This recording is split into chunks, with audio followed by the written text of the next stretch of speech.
langsung saja. Materi kita hari ini adalah tentang teks dongeng. Ada yang pernah dengar dongeng? Pernah, Ibu. Atau pernah baca dongeng? Pernah, Ibu. Didongengin sama orang? Pernah, Ibu. Pernah ya, sama siapa? Mama, Ibu. Mama ya. Oh, sama ayah? Ya, ayahku kan. Oh, bagus ya Nazma. Nah, oke. Jadi karena ini materi baru, jadi ibu akan menjelaskan materi tentang teks dongeng, dimulai dari pengertiannya, kemudian ada ciri-cirinya, kemudian ada strukturnya dan lain sebagainya. Oke, langsung saja ya, biar lebih paham lagi nih tentang teks dongeng. Definisi teks dongeng. Teks dongeng adalah cerita yang bersifat khayalan atau fiksi yang bertujuan untuk menghibur sekaligus memberikan pesan moral kepada pembaca atau pendengar. Nah, jadi dongeng itu fiksi ya, nggak nyata. Kemudian materi selanjutnya yaitu tentang ciri-ciri teks dongeng. Jadi ciri-ciri dongeng itu yang pertama menggunakan Bahasa yang sederhana. terus yang kedua mengandung Unsur imajinasi. terus yang ketiga Tokohnya bisa manusia, hewan dan lainnya. Terus yang terakhir mengandung nilai moral dan pendidikan. bisa kalau kita bisa berimajinasi dengan lebih baik, misalnya tumbuhannya diubah jadi monster atau makhluk-makhluk tertentu sesuai dengan imajinasi. Kayak tadi kan mengandung unsur imajinatif. Nah, selanjutnya kita masuk ke struktur dongeng. Struktur dongeng itu ada 4. Yang pertama ada orientasi, kemudian yang kedua ada komplikasi, yang ketiga resolusi, dan yang keempat ada amanat. Orientasi itu apa, Bu? Orientasi itu pengenalan tokoh, latar, dan suasana. Biasanya di awal-awal teksnya, di awal-awal ceritanya ya kan. Terus yang kedua ada komplikasi. Komplikasi itu munculnya permasalahan dalam cerita. Jadi kalau udah ada konfliknya, udah ada permasalahannya nih, misalnya ada pertengkarannya, misalnya ada perang-perangnya, misalnya atau apapun itu permasalahannya, itu masuk bagian komplikasi. Nah, yang ketiga ada resolusi. Resolusi adalah penyelesaian permasalahan dalam cerita. Nah, biasanya resolusi ini biasanya dilakukan oleh si pemeran utama ya kan. Dia yang menyelesaikan masalah gitu kan. Dia jadi pahlawan atau dan lain sebagainya. Nah, yang terakhir ada amanat. Amanat itu pesan moral yang dapat diambil dari cerita. Nah, amanat ini bisa kita ambil sendiri ataupun memang udah tercantum di dongengnya. Jadi nggak perlu kita cari lagi. Ada yang memang harus kita pahami sendiri dari dongengnya. Nah, terus jenis-jenis dongeng. Ada yang mau bantu ibu menyebutkan jenis-jenis dongeng? Oke, baik. Ganti-gantian, Asma dulu. Oke. Yang pertama ada fabel, Ibu. Apa itu fabel? Fabel itu tokohnya hewan yang berperilaku seperti manusia, Ibu. Iya, contohnya ada yang tahu nggak? Kancil dan buaya. Ada banyak lagi kan? Banyak, Ibu. Yang biasa kita tonton di televisi juga ada. Itu juga termasuk dongeng. Iya, monyet dan kura-kura, itu. Kura-kura dan kelinci dan lain sebagainya. Kemudian yang kedua, Dinda? Legenda, Ibu. Apa itu legenda? Legenda biasanya menceritakan asal usul suatu tempat. Iya. Contohnya ada yang tahu nggak? Asal usul apa? Legenda Danau Toba. Iya, bagus sekali Nazma. Kemudian yang ketiga ada Mite. apa itu mite? Menceritakan makhluk mitos atau dewa. Iya, contohnya kayak cerita Nyi Roro Kidul. Nah, Bunga Baraka juga. Ada yang tahu nggak Nyi Roro Kidul buat siapa? Tahu Tahu ya kan? Iya, nggak boleh pakai baju hijau. Terus yang terakhir itu pohon, nggak apa-apa masalah. Oke, yang terakhir ada sage. Sage itu yang menceritakan tentang kepahlawanan seseorang. Baik, kita lanjut aja. Materi selanjutnya itu atau yang terakhir unsur kebahasaan dongeng. Unsur kebahasaan dongeng itu ada 4. Yang pertama menggunakan kalimat naratif. Ada yang tahu naratif itu apa? Kalimat dalam bentuk narasi, Bu. Iya, narasi itu kata lainnya cerita, bagus apa. Yang kedua banyak menggunakan kata kerja aksi. Contohnya berlari, berkata, kemudian menangis dan lain sebagainya. Pukul, menunjuk. Iya, betul sekali. Ada lagi yang punya ide lain? Waduh. Tapi itu hanya untuk kata kerja ya, jadi tidak untuk dilakukan di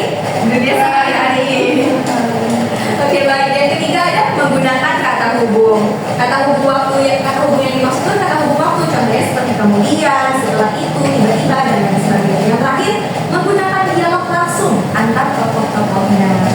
Oke, baik.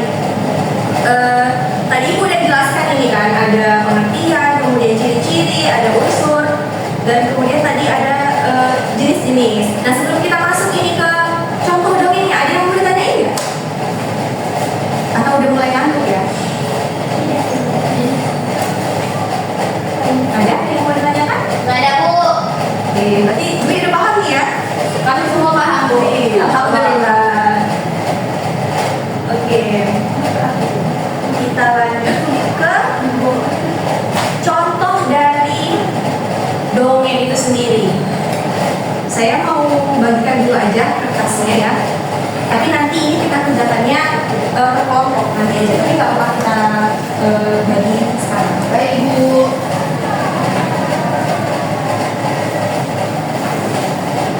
Oke, semua sudah memegang kertas lembarnya? Sudah ya, Ibu. Oke. Nah, jadi seperti yang udah ditunjukin ya di salindia kita, di PPT kita, ini nanti yang akan kita kerjakan bersama. Nah, tapi sebelum itu, biar kalian lebih paham lagi nih tentang dongeng, kita mau baca bareng-bareng dongeng ini. Ada yang suka baca dongeng? Masuk. Oke, kita baca bareng-bareng ya. Nah, dongeng yang kita tampilkan ini adalah berjudul Pangeran Sehat. Nah, penasaran ya pasti apa hubungannya pangeran dan kata sehat ini tadi? Oke, jadi cara membacanya adalah ini saya bacakan dulu nih, Ibu bacakan dulu nih paragraf pertamanya. Baru nanti kalau misalnya ada yang mau lanjutkan dengan semangat, saya persilahkan, boleh sekali. Oke? Oke. Nah, Pangeran Sehat. Dahulu kala hiduplah raja bernama Ambo Uleng. Raja Ambo Uleng memiliki dua orang pangeran yang bernama Ambo Lolo dan Ambo Welang. Ambo Lolo sangat tampan, sedangkan Ambo Welang tidak setampan saudaranya. Nah, ada yang mau lanjut? Ada yang mau lanjut? Oke, silakan Aina. Ketampanan Ambo Lalo sangat terkenal di negerinya. Karena sudah merasa tampan, Pangeran Ambo Lalo menjadi malas mandi dan menggosok gigi. Karena walaupun tidak mandi, ia tetap tampan. Waduh, gak bisa Pak. Oke, terima kasih Asna. Selanjutnya ada yang mau lanjut paragrafnya? Ibu. Oke. Saya lanjut ya, Bu. Berbeda dengan Ambo Welang, saudaranya, Ia sangat rajin mandi. Ia mungkin mandi 2 kali sehari dan tidak lupa menggosok gigi setiap selesai makan.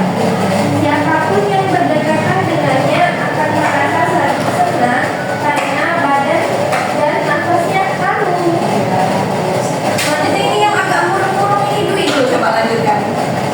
Kebiasaan malas mandi dan menggosok gigi Ambo Lalo semakin menjadi. Ambo Welang selalu mengingatkan saudaranya untuk rajin menggosokkan diri, tapi selalu diabaikan Ambo Lalo. Terima kasih Bu. Kemudian selanjutnya Lama kelamaan, tubuh Ambo Lalo menjadi bau dan gatal. Giginya menguning serta nafasnya pun menjadi bau busuk.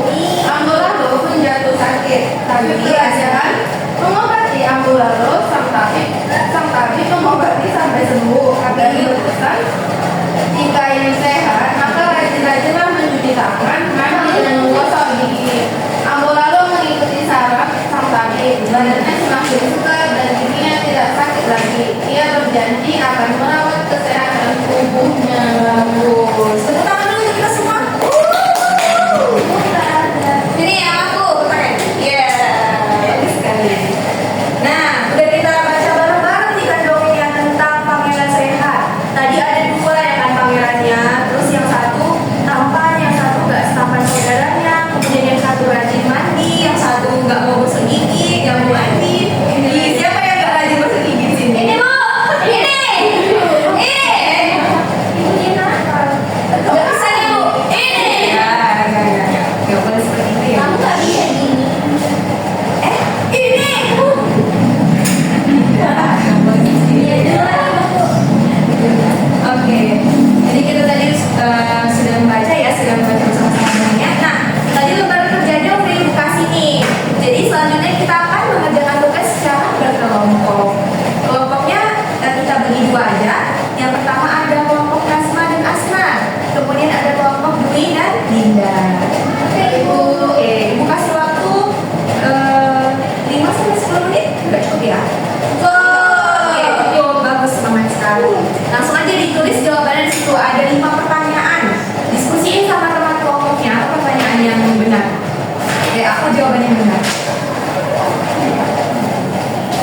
Najma, kalau misalnya punya pena, suka nggak kalau misalnya dirampas secara langsung? Enggak. Jadi kalau kita mau pinjamnya bagus-bagus. Coba ulang kalimatnya. Asna, pinjam pulpen dong. Bukan dong. Nah, teman yang baik juga kalau misalnya ada pulpen yang lebih, pinjamin. Mau nanti malah boleh dimintuin. Aduh, kenapa tuh? Dia rampas. Aduh, nggak apa-apa. Itu yang udah berlalu ya. Nanti ke depannya kita semua nggak boleh seperti itu. Kalau Ya, misalnya Bu. pinjam barang atau meminta sesuatu sama teman itu dengan kalimat yang baik ya supaya temannya mau minjemin, mau kasih. Gak apa-apa, lanjut aja. Ada yang perlu saya bantu? Ada yang mau ditanyakan? Ini sih nggak bisa tulis deh Bu. Gak apa-apa, dibantu sama temannya. Itulah gunanya berkelompok. Kita punya teman kelompok kan. Tulis deh. Aku disiapin buku. Oke, waktunya udah habis ini anak-anak.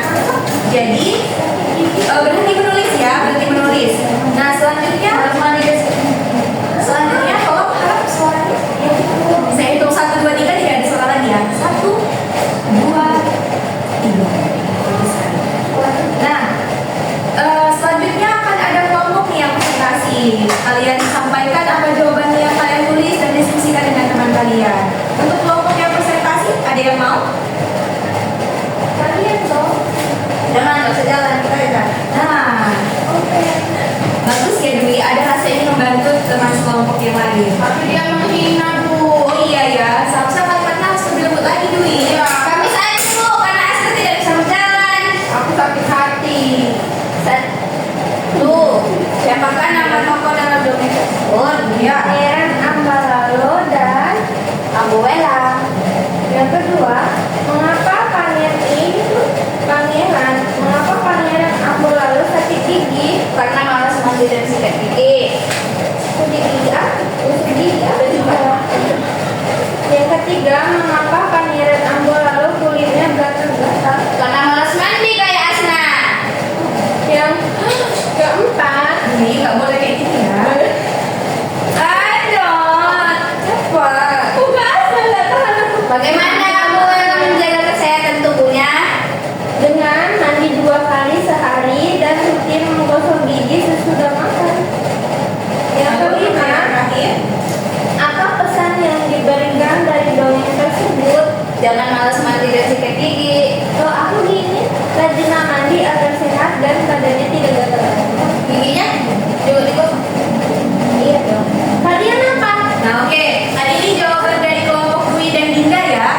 Kita ulang dari pertanyaan pertama. Siapa nama tokoh dalam dongeng tersebut tadi? Pangeran Ambalalo dan Abuela. Nah, jawaban dari kelompok Nazma sama Asma apa? Sama. Sama ya. Berarti jawabannya benar. Jawabannya adalah Pangeran Ambalalo dan Abuela. Nah, pertanyaan yang kedua, mengapa Pangeran Ambalalo sakit gigi? Apa tadi jawabannya? Malas mandi dan sikat gigi. Kelompok Asma sama Nazma ada jawaban lain? Sama. Ya, bagus sekali. Benar jawabannya. Yang ketiga, mengapa Pangeran Ambalalo kulitnya gatal-gatal? Malas mandi, Bu. Karena malas mandi ya, ada bakteri dan kuman yang menempel-nempel di badannya.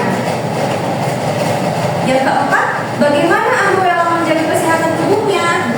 Mandi 2 kali sehari dan rutin menggosok gigi sesudah makan. Kemudian yang terakhir, apa pesan yang diberikan dari dongeng tersebut? Nah, kalau pasti ada jawaban lain. Harus rajin mandi. Iya, betul sekali. Harus rajin merawat diri, harus rajin mandi, rajin menyikat gigi dan lain sebagainya.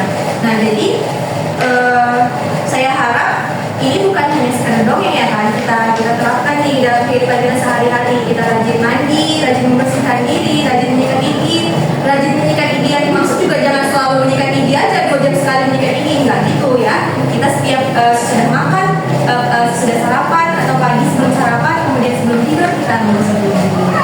Oke, terima kasih Bapak Dwi dan Asna. Tepuk tangan di mana? Asma. Maaf, Dwi dan Dinda. Apresiasi, bagus sekali.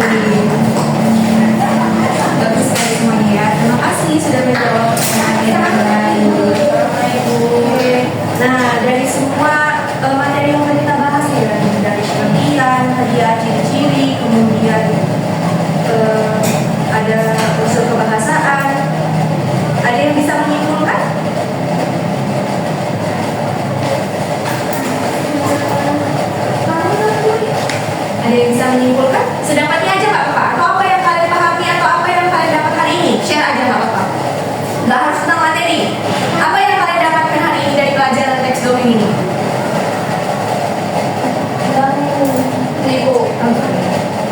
Saya ingatnya hanya jenis yang tadi itu. Ada tabel,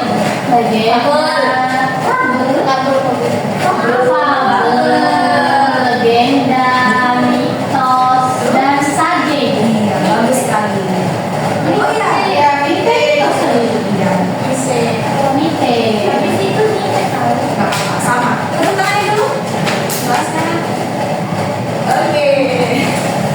Kemudian ada lagi yang mau memberikan ininya, kesimpulannya apa yang didapat hari ini? Ini Bu, nih. saya ibu. Nah, apa itu? Dongeng itu adalah cerita yang khayal hidup tidak nyata. Iya, yang bersifat khayalan ya kan. Jadi, nah tapi walaupun dia bersifat khayalan, dia mengandung amanat. Iya, mengandung pesan yang nggak boleh kita biarkan begitu saja. Pesan-pesan baiknya harus kita implementasikan, harus kita jalankan di kehidupan sehari-hari. Pesan waktunya juga. 20. Udah. Oke, demikian pembelajaran kita pada hari ini. Selanjutnya kita akan mempelajari materi, ada banyak materi yang akan kita pelajari di waktu yang akan datang. Saya harap kita semua tetap semangat, sehat selalu, dan tidak ada kendala apapun. Amin. Amin.